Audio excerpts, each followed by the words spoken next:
Como se sabe, ayer el gobierno nacional, a través de su ministro de Hacienda, anunciaba este principio de acuerdo a partir del pago de una deuda de más de 4.650 millones de dólares a los denominados fondos buitres más duros. Eduardo Robinson, te hemos llamado para que trates de bajarnos a tierra esta situación, esta iniciativa, este pago, este avance que se ha logrado, que para muchos es una luz en el medio del túnel. Tal cual. ¿De qué manera va a impactar en el ciudadano de a pie, en la sociedad en general, en la clase social argentina? Bueno, es buena la pregunta porque, bueno, por supuesto, más allá de lo que hemos visto ayer y en las últimas semanas respecto de lo que tiene que ver con este abordaje, llamémosle así, sobre el último tramo de lo que sería este 7% que quedó, recordemos que no entraron en los canjes de 2005 y de 2010. Bueno, la Argentina está, yo te diría ya de manera inminente, por supuesto, depende del Congreso de la Nación. Ahora la derogación de dos leyes, pero que, como bien decís, bueno, ¿en qué le atañe o cómo esto repercute en los ciudadanos, cómo claro, al empresario, al ama de casa, a la persona que, al común de los ciudadanos, cómo esto nos impacta? Porque lo vemos como una noticia lejana, como algo que no nos toca, que no nos roza de cerca, pero sin lugar a dudas, algún tipo de rebote tiene que tener. Por supuesto. Lo que implica para la Argentina, en primer lugar, es la normalización de su deuda, es decir, la reestructuración de la deuda completa tras la cesación de pagos del año 2001. ¿Esto qué implica? Que le permite a la Argentina volver a los mercados de crédito internacionales a tasas razonables, a tasas en un rango de entre el 4, el 6, el 7% de interés, en un mundo en el cual las tasas de interés son bastante bajas. Entonces, ¿cómo repercute esto en la economía?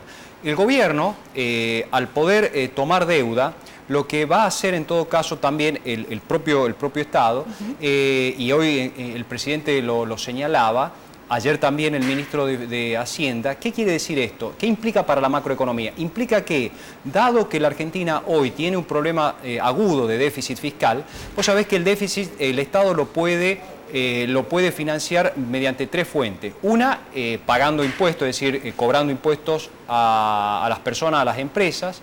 Dos, emitiendo moneda. Y tres, emitiendo títulos. Sí. Tanto la emisión de moneda como lo que tiene que ver con los impuestos son fuentes que hoy por hoy no los permiten la macroeconomía porque tenemos un problema inflacionario y por otro lado tenemos una presión fiscal muy elevada. Entonces, ¿qué es lo que le queda al Estado? Poder en todo caso emitir deuda.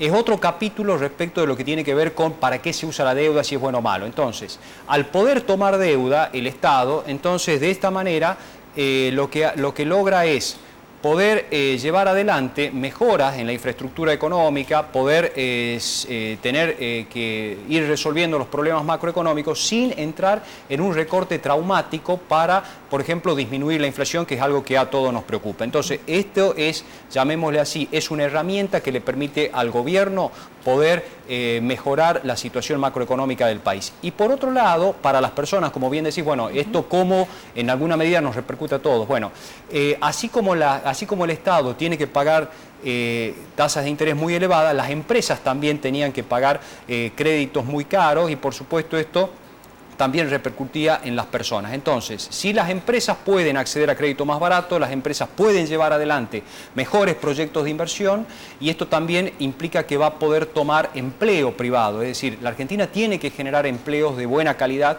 y entonces también esto va a impactar en el empleo, va a impactar en el acceso al crédito y va a impactar, en este caso concreto, en nuestra macroeconomía, desde el punto de vista del financiamiento, poder, como te digo, solventar los gastos que tiene el Estado, sobre todo en materia de infraestructura. Ahora, dos preguntas puntuales. Sí. ¿Qué pasa, por un lado, en este contexto, si el Congreso de la Nación no aprueba estas dos leyes que está reclamando el presidente de los argentinos? Sí. Y además, por otro lado, ¿qué va a pasar? ¿Por qué podemos decir hoy que la Argentina salió del default?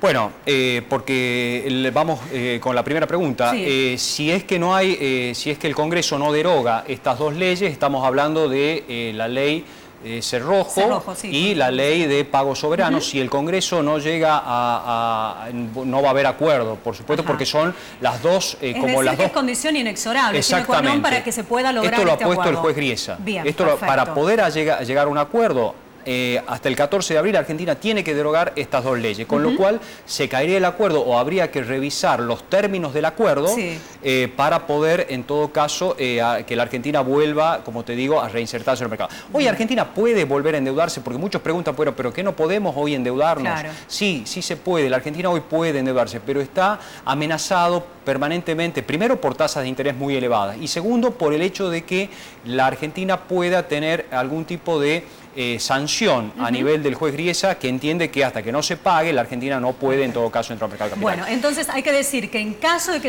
en el supuesto que el Congreso apruebe o derogue estas dos leyes que pide el presidente, ya la Argentina salió definitivamente del default. Salió del default porque se van a destrabar, y esto es lo que la Argentina reclama, que caigan las cautelares para poder hacer efectivos los pagos que están pendientes. Entonces la Argentina ya terminaría con la cesación de pagos, el default y por supuesto esto famoso riesgo país lo veríamos que cae de manera bastante abrupta. Perfecto. Esta entonces es la perspectiva y desde este punto de vista creo que ha sido positivo el anuncio de ayer y por supuesto vamos a ver cómo siguen las negociaciones en el marco del Congreso Nacional. Seguro, teniendo en cuenta que hoy se reiniciaron entonces las sesiones ordinarias en el Congreso. En el Congreso de la Nación. Bueno, entonces vamos a hablarte seguramente en los próximos días cómo no, para va a ver ser cómo un gusto. avanza este tema. Por favor, gracias, Eduardo. A vos.